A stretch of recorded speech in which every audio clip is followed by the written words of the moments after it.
Greens traveler, make yourself comfortable. Today we shall tell you about majestic Valkyries. In Norse mythology, a Valkyrie is one of a host of female figures who choose those who may die in a battle and those who may live, selecting among half of those who die in battle.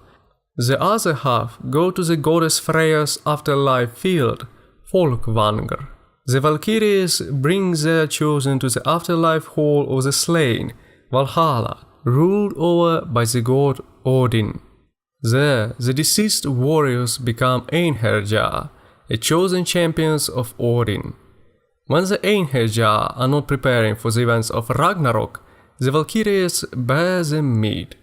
Valkyries also appear as lovers of heroes and other mortals, where they are sometimes described as the daughters of royalty, sometimes accompanied by ravens and sometimes connected to swans or horses.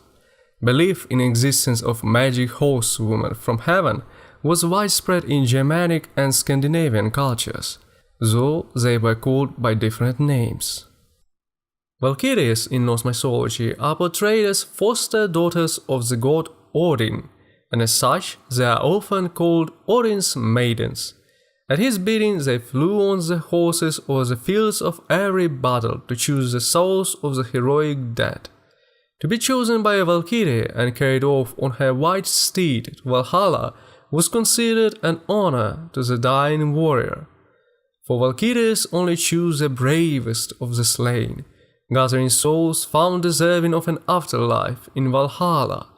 However, if the fallen warriors are deemed unworthy by the Valkyries, the goddess Hel in a cheerless underground world receives them after their death. The first mentions of Valkyries in the oldest of beliefs was that of a corpse goddesses represented by the carrion-eating raven. They were originally viewed as demons of the dead, to whom warriors slain on the battlefield belong.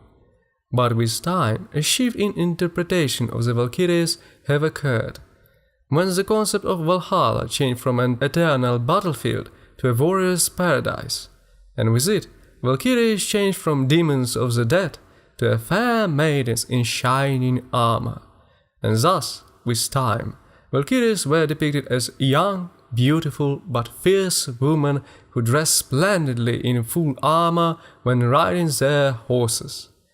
They were also known to turn themselves into swans, wolves, or ravens.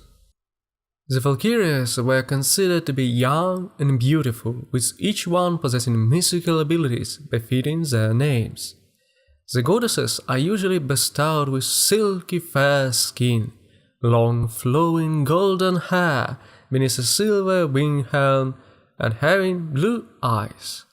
Valkyrie's armor may consist of a chainmail shirt, a shield and a spear. Modern artist rendering depicts her in silver scale armor, and sometimes a short sword at her side. However, this has not been established by any historical writings or Norse artifacts. It is said that Valkyrie's horse was created from air, and when they traveled to Midgard, frost and dewdrops would fall from their manes onto the ground. The Valkyrie was also Odin's messenger, and when they ride forth on their errands, their armor causes strange flickering lights, known as the Aurora Borealis, or Northern Lights. Often the Valkyries would make personal visits upon the earth, appearing as a swan, searching for a stream to bath in. This act was dangerous for the Valkyrie, for if any man secured the swan's plumage, then she could not return to Valhalla, and if he so desired, she was destined to become his mate. If one could capture and hold a swan maiden, a feather, or her feathered cloak, one could extract a wish. This is why Valkyries were sometimes known as the wish maidens. It is often said that if you see a Valkyrie before a battle, you will die in that battle. The Norseman believes that when a brave warrior was about to die in the midst of fighting, he would suddenly see the figure of a Valkyrie, there to take him into the sky and transport him to Valhalla.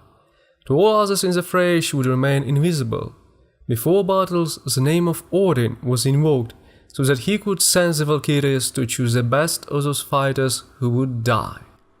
When not gathering souls from the battlefields, Valkyries shed their garments of war and donned the white virginal robe of a goddess.